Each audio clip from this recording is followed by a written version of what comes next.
నంద్యాల జిల్లా వ్యాప్తంగా నిర్వహించిన స్వర్ణాంధ్ర స్వచ్ఛాంధ్ర కార్యక్రమంలో మంత్రులు, ఎంపీ మరియు జిల్లా అధికారులు పాల్గొని పరిసరాల పరిశుభ్రత కార్యక్రమం చేపట్టారు. రాష్ట్ర ప్రభుత్వం ప్రతిష్టాత్మకంగా చేపట్టిన స్వర్ణాంధ్ర కార్యక్రమంలో భాగంగా నంద్యాల జిల్లా వ్యాప్తంగా మంత్రులు, ఎంపీ మరియు జిల్లా అధికారులు పాల్గొని పరిసరాల పరిశుభ్రత కార్యక్రమాన్ని నిర్వహించారు. బనగానపల్లి పట్టణంలో నిర్వహించిన కార్యక్రమంలో మంత్రి బీసీ జనార్దన్ రెడ్డి మరియు నంద్యాల పట్టణంలోని రైల్వే స్టేషన్ పరిసరాల్లో నిర్వహించిన కార్యక్రమంలో ఎంపీ బైరెడ్డి శబరి మరియు జిల్లా కలెక్టర్ రాజకుమారి పాల్గొన్నారు.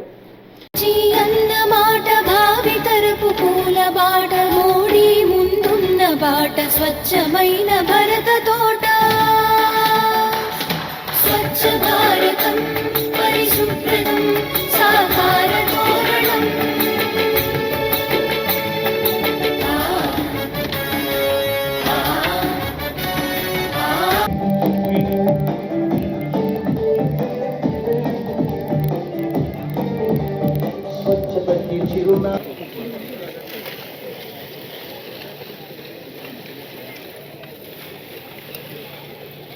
ప్రతి నెల 3వ శనివారం స్వర్ణాంధ్ర స్వచ్ఛాంధ్ర కార్యక్రమం నిర్వహించడం జరుగుతుంది. బనగానపల్లి పట్టణంలోని పోలీసు క్వార్టర్స్ సమీపంలో ప్రభుత్వ అధికారులతో ప్రజలతో కలిసి స్వర్ణాంధ్ర స్వచ్ఛాంధ్ర కార్యక్రమంలో రాష్ట్ర మంత్రి బీసీ జనార్దన్ రెడ్డి పాల్గొని పరిశుభ్రత కార్యక్రమం చేపట్టారు.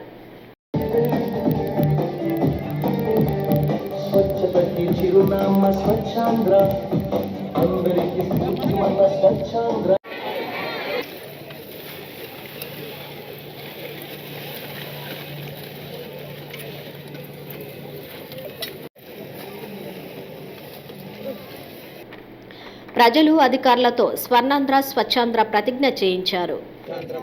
నేను నా పరిసరాల పరిశుభ్రత కొరకు ప్రతిరోజు కొంత సమయం కేటాయిస్తానని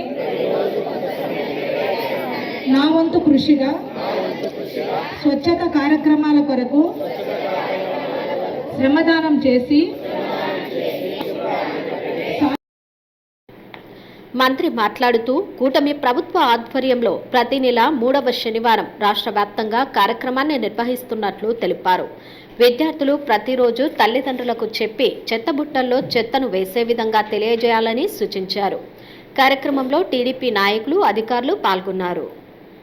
నేను అడిగేది, రిక్వెస్ట్ చేసేది అందరినీ కూడా ప్రజలు కానీ ఇక్కడ ఉన్నటువంటి ముఖ్యంగా ఈరోజు అందరూ కూడా మన పిల్లలు వచ్చారు, స్కూల్ పిల్లలు. వారిని చలనం లేకపోతే, వారికి ఒకవేళ అర్థం కాకపోతే దయచేసి అన్న పిల్లలందరికీ కూడా మీకు రిక్వెస్ట్ చేస్తూ ఉన్నా, ప్రతిరోజు మీ తల్లిదండ్రులకు చెప్పండి. ఈరోజు మీరు ఎందుకు ఈ యొక్క భాగస్వాములు అయ్యారు దీంట్లో అంటే, మీతో ఏదో ప్రతిజ్ఞ చేయించాలనో లేకుంటే ఈ యొక్క ర్యాలీలో ఫోటోల కోసం కాదు, జాగ్రత్తగా వినండి.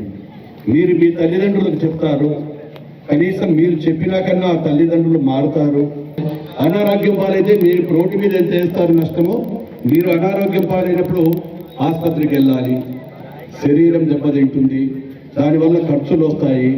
ఇవన్నీ కూడా ఆలోచించారు మీ పిల్లలు. మీరు చెప్తే తల్లిదండ్రులు వింటారు. ఏం చెప్పింది మరి మీరు చెప్తున్నారు ఇంట్లో అమ్మ వాళ్ళకు, బాధ్యత ఎవరిది? కాబట్టి మిమ్మల్ని రిక్వెస్ట్ చేస్తా ఉన్నా, మా మంచి పిల్లలు, ఎందుకంటే రియాక్ట్ అయినారు ఎమ్మడే సార్ వచ్చిపోయింది, మీకు గుర్తుంది. దాదాపుగా 3 నెలలు ఆమె తిరిగింది. ఆమె కష్టానికైనా మీరు విలువయ్యండి. 3 నెలలు ప్రతి షాపుకు తిరిగింది, ప్రతి కుటుంబం దగ్గర తిరిగింది, టీచర్లు రిక్వెస్ట్ చేసింది, టీచర్లు చెప్పారు, ఆఫీసులలో చెప్పారు, అయినా మార్పు కనపడలేదు. అదేవిధంగా నంద్యాల పట్టణంలోని రైల్వే స్టేషన్ పరిసరాలు, ప్రధాన వీధుల్లో నిర్వహించిన స్వర్ణాంధ్ర స్వచ్ఛాంధ్ర కార్యక్రమంలో జిల్లా కలెక్టర్ రాజకుమారి మరియు నంద్యాల ఎంపీ బైరెడ్డి శబరి పాల్గొన్నారు.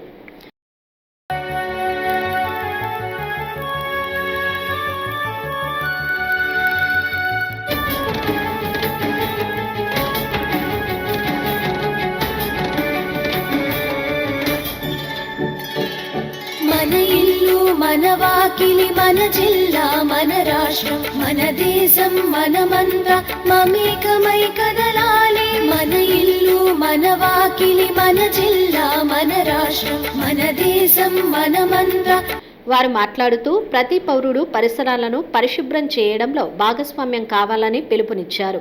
ప్లాస్టిక్ వినియోగాన్ని తగ్గించడం, వ్యర్థాలను శాస్త్రీయ పద్ధతిలో నిర్వహించడం, ప్రజా ప్రదేశాలను పరిశుభ్రంగా ఉంచడంలో ప్రతి ఒక్కరి బాధ్యతగా తీసుకోవాలని కోరారు.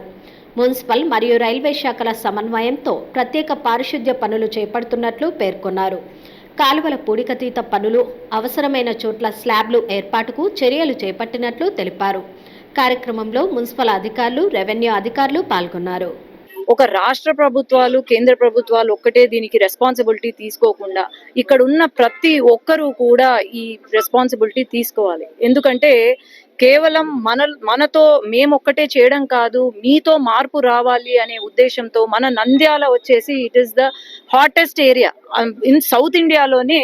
ఒక వేడి అన్నిటికన్నా, అన్ని ప్రదేశాల కన్నా ఎక్కువ వేడి ఉండేది. ఇప్పుడు కూడా 48 degrees టచ్ అయింది మన నంద్యాల. ఇవన్నీ కూడా తగ్గాలి, మన నంద్యాల కూడా బాగా ఉండాలి మంచి గ్రీనరీతో, లేదంటే తడి చెత్త పొడి చెత్త వేరు చేసుకొని, ప్లాస్టిక్, ముఖ్యంగా ప్లాస్టిక్ వాడకూడదు. ఇప్పుడు అంటున్నారు ఎల్నినో ఎఫెక్ట్ అంటున్నారు, గ్రీన్ హౌస్ ఎఫెక్ట్, ఇవన్నీ కూడా ఈ ప్లాస్టిక్ వాడడం ద్వారా మెయిన్ పర్సంటేజ్ ప్లాస్టిక్ వాడడం ద్వారా జరుగుతుంది. కాబట్టి అందరూ కూడా ఒకటే అర్థం చేసుకోవాలి, మన జనరేషన్స్, మన భావి తరాలు బాగుండాలి అంటే మనం కూడా రెస్పాన్సిబిలిటీ తీసుకొని మనము క్లీన్ నంద్యాలుగా తీర్చిదిద్దాలని. అలాగే రైల్వే టీమ్ సపోర్ట్ కూడా ఈ కార్యక్రమం ఇక్కడ ఏముందో ఏరియా బ్యూటిఫికేషన్ అనేది టేకప్ చేస్తాము. మనము నంద్యాలలో మనము ఈ ఆపరేషన్ క్లీన్ స్వీప్ అన్న ప్రోగ్రామ్ ను కూడా ప్రారంభించుకున్నాము. అలా మనం ఒక 4 weeks అన్నది మనం టేకప్ చేశాము. ఈ రోజుతో అది ఎక్కడెక్కడ లెగసీ వేస్ట్ ఉందో అదంతా క్లియర్ చేసి దాన్ని సెగ్రిగేషన్, కంపోస్టింగ్, లేదు అంటే మనము బయోడైజెస్టర్ పెట్టాము, అక్కడికి షిఫ్ట్ చేసి ఎరువుగా తయారు చేసే ప్రక్రియ కూడా చేస్తున్నాం. ప్రజలందరూ, ప్రతి ఒక్కరూ కూడా ఇందులో భాగస్వాములు అవ్వాలి. అంటే మనం చెప్తాము, పని చేసేటప్పుడు కష్టం అవుతుంది. ప్లాస్టిక్ వాడకూడదు అని చెప్తాము, కానీ మనమే వాడుతూ ఉంటాము. చెత్త రోడ్డు మీద వేయకూడదు అని చెప్తాం, కానీ మనమే వేస్తాం. అలా కాకుండా ప్రతి ఒక్కరూ కూడా ఈ స్వచ్ఛ పైన ఒక మంచి ఆలోచనతో ప్రజలందరూ భాగస్వామ్యం అయితేనే గౌరవ ముఖ్యమంత్రి గారు ఆలోచించినట్టు ఈ స్వర్ణాంధ్ర స్వచ్ఛాంధ్ర కార్యక్రమం చాలా మంచిగా జరుగుతుంది. హలో అండి, నేను మీకు Rakshitha. Please to subscribe Nandyal communications.